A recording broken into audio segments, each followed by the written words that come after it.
오늘은 하나님이 밝히신 공의 원리, 하나님이 밝히신 공의 원리이라는 제목으로 말씀을 상고합니다. 이 하박국서는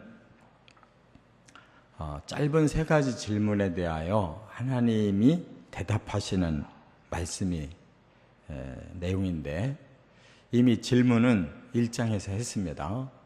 세 가지 질문을 하박국이 했어요.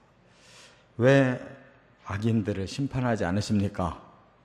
세상에 이렇게 악인들이 횡행하고 또 악인들이 이렇게 계속 형통하게 사는 것이 이 하나님 공의로우신 일입니까? 그 질문이에요. 두 번째는 왜 더 악한 자에게 심판을 맡기십니까?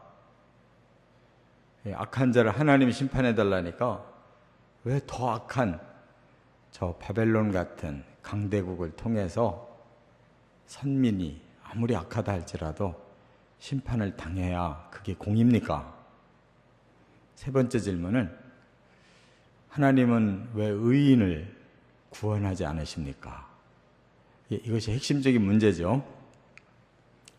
가장 중요한 건 하나님을 경외하고 끝까지 의롭게 살려고 하는 저 소수가 있는데 그들을 그냥 하나님 내팽개쳐 버리시고 끝장낼 겁니까? 그런 질문이에요. 이 앞에 두 가지 질문은 이제 이미 하나님 응답하셨는데, 가장 결정적인 질문, 의인마저도 하나님 멸망에 버려두실 겁니까? 하는 이 세 번째 질문은 바로 오늘 2장에 나오는 거예요.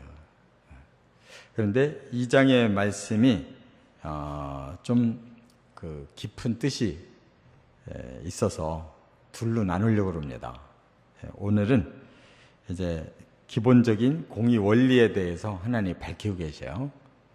다음 시간에는 그 공의 중에서 심판의 원리를, 하나님은 어떤 기준으로 심판하실 건가를 분명히 밝혀서 의인은 반드시 구원하고 악인은 반드시 심판한다. 이거를 하나님이 아주 명확하게 그 공의 원리를 밝히고 계시다. 그 말입니다.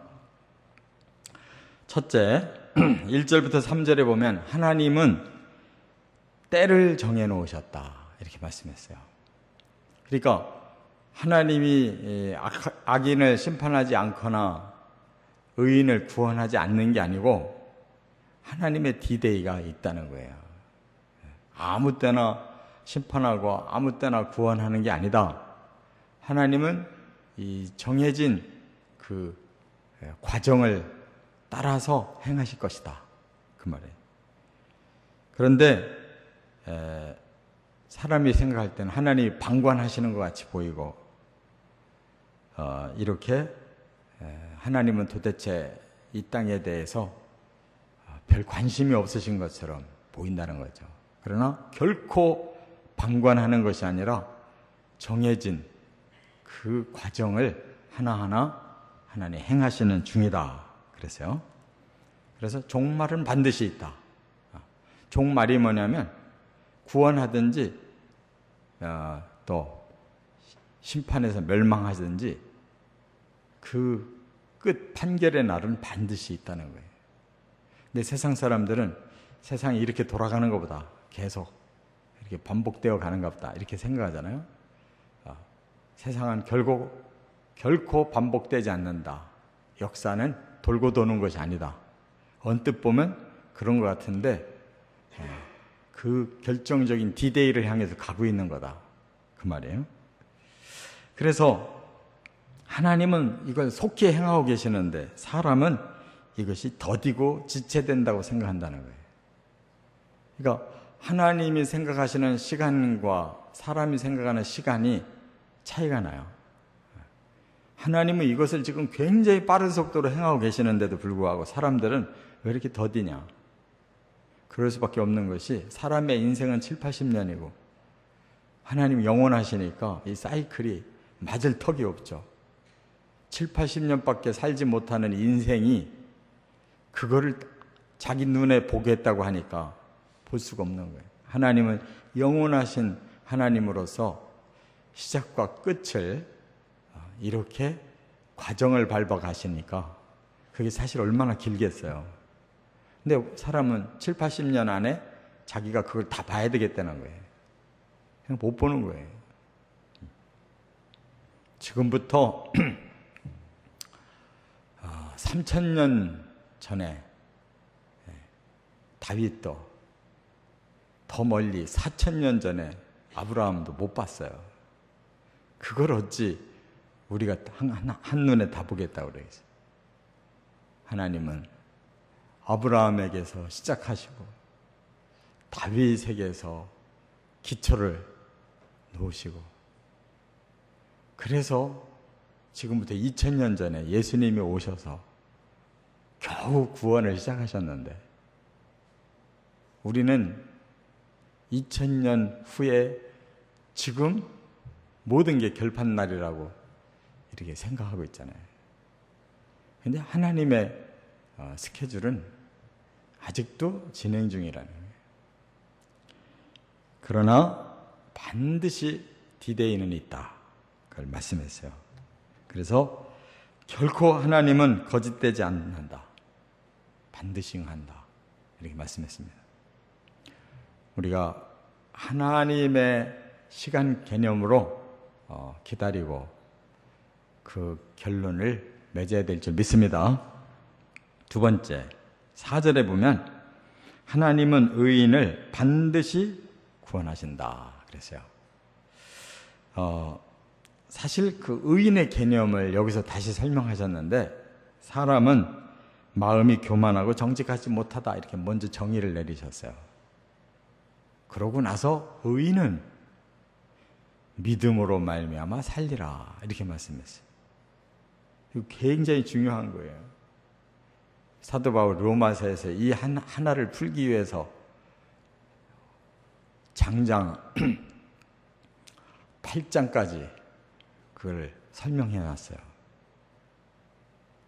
이 한 절을 위해서 로마서 1장부터 8장까지를 설명하고 있다고요. 그래서 사도 바울이 뭐라고 시작해요? 의인은 없나니 한 사람도 없다네. 모든 사람들이 다 부패했다는 거예요. 여기 하나님 이미 정의했잖아요. 사람의 마음이 교만하고 정직하지 못하다. 사람은 부패한 존재, 죄인이에요. 근데 어찌 감히 의인이라는 말을 써요? 그래서 하박국에게 그것부터 수정시키는 거예요. 의인은 없다. 다만 나를 기다리는 자가 의인이다는 거예요. 의인은 믿음으로 말미암아 살리라.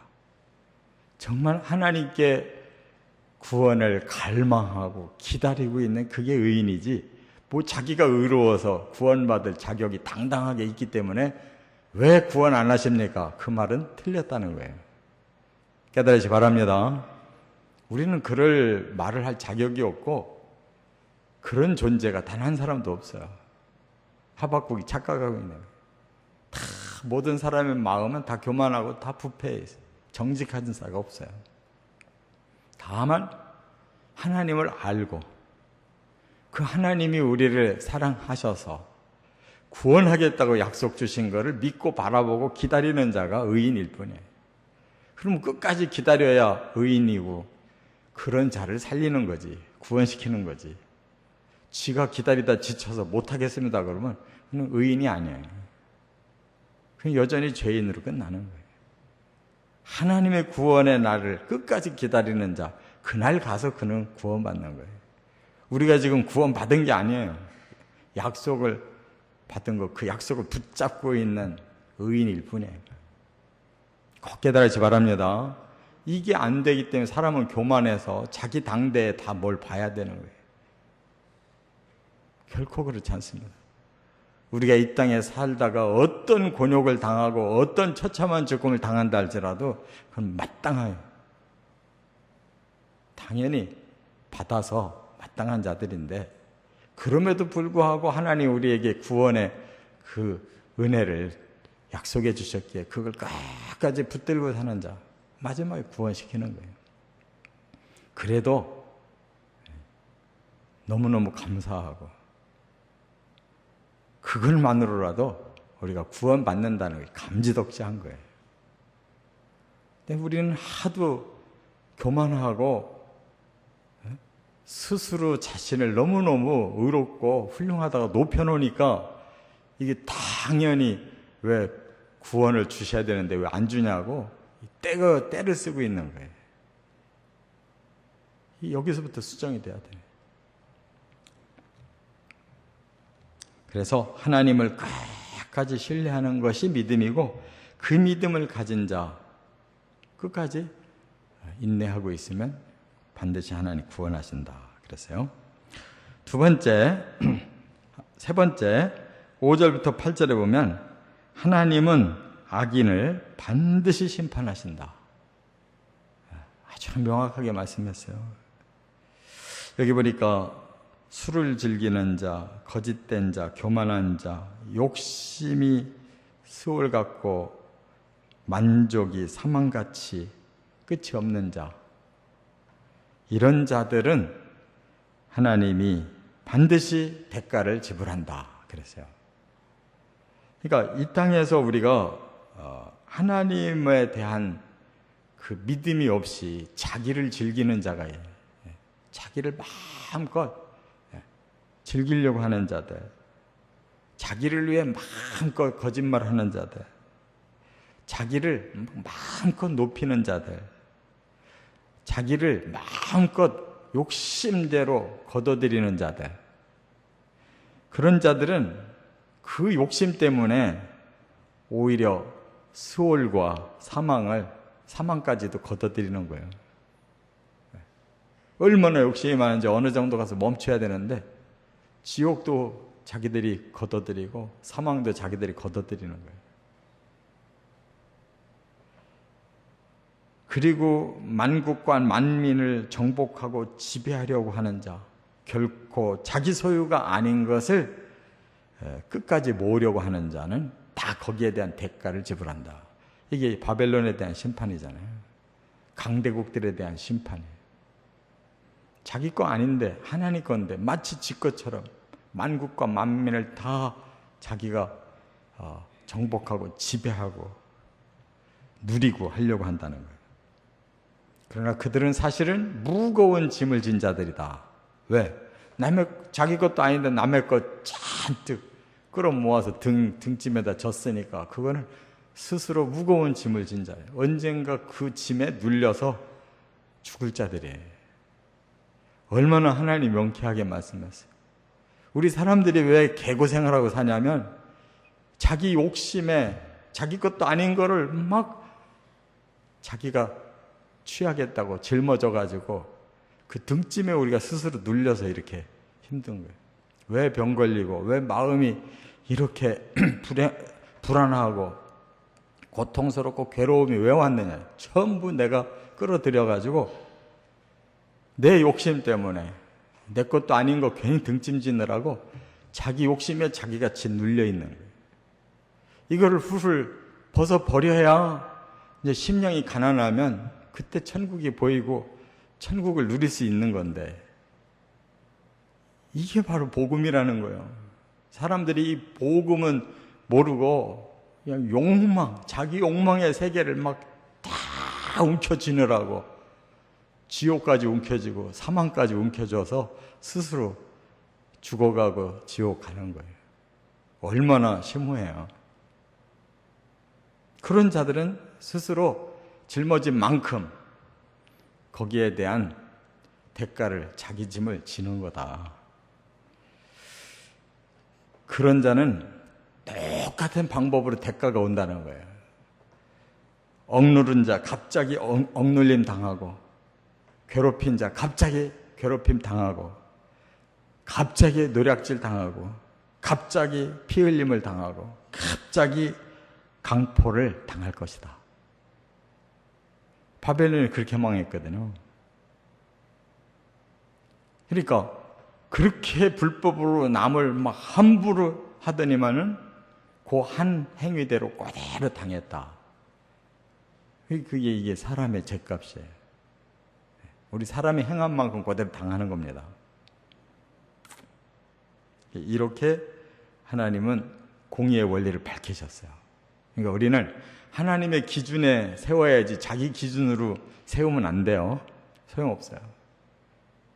그리고 의인은 내가 의인이 아니라 하나님이 구원을 주겠다고 하신 그 은혜를 끝까지 붙잡는 믿는 자가 의인인 거예요.